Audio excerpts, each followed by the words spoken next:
The largest show for political and pop culture memorabilia is coming to Reno in a couple of weeks. Yes, we are talking to one of the organizers, Adam Gottlieb, this morning, who's got a fantastic collection. Well, and he's wearing a string tie, Mr. Fancy today. Look at you. Well, I gotta tell you, good morning, guys. And Cody, this is in your honor because you're Mr. Bowtie, and this is the closest thing I can bring to the party. And what does it say? Oh, it's for President Kennedy. I'm for Kennedy.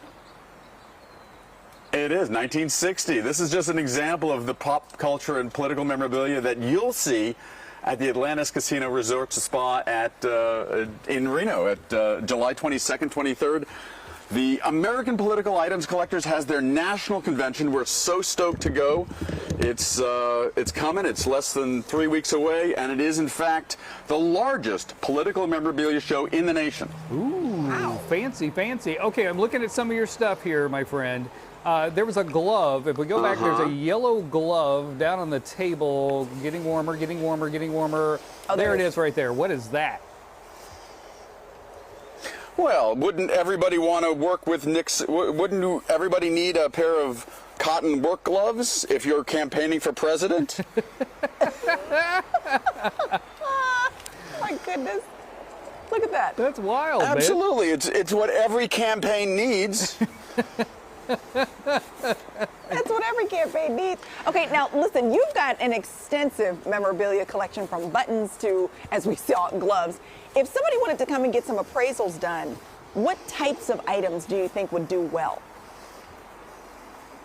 Well, I think that's a great question because it's not just political memorabilia, it's also pop culture. Okay. The people who come to our show at the Atlantis can get not only in for free, but they can get free appraisals. And the thing that's cool about that is that they don't know if they're sitting on treasure. Yeah. So go into your attics, go into your sewing box, go into the cigar box that might be sitting in the corner, and get out Uncle Ed's collection.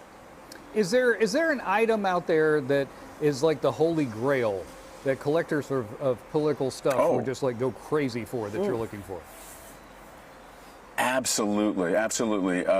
In 1920, the Democratic Party put up Ohio Governor James Cox and Vice Presidential candidate Franklin Delano Roosevelt to run against Harding and Coolidge. They lost. The buttons from 1920 on the Democratic side are extremely valuable, extremely collectible.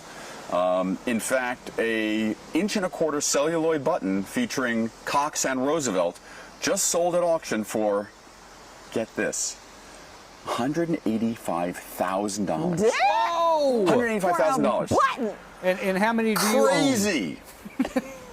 Well, you can see in the front yard museum, I don't have a lot of Cox Roosevelt, but I've got Teddy Roosevelt and Obama and Nixon, Goldwater, Ike, Taft, Stevenson, FDR.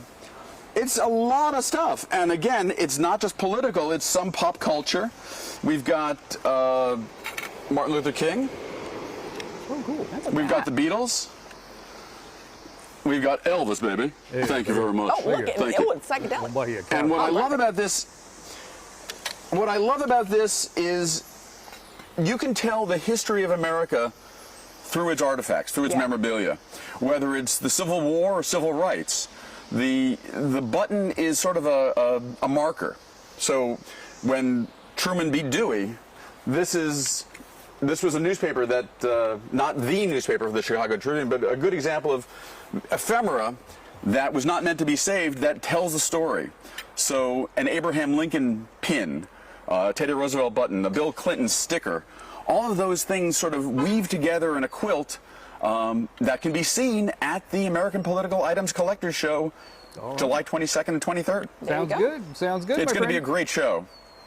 Maybe I'll hop in the car with you. I will tell you one last thing if we have a second. Get out. The producer's yelling. Well, you know what? You know what? Quickly, you should save it. You should save it. You should save it because we're coming back in the next hour. We got one more hot second with you next hour. Yeah, we'll take a closer look at that one. Yeah. That was a good tease. That was a good tease. Thanks, Adam. We'll see you in a bit.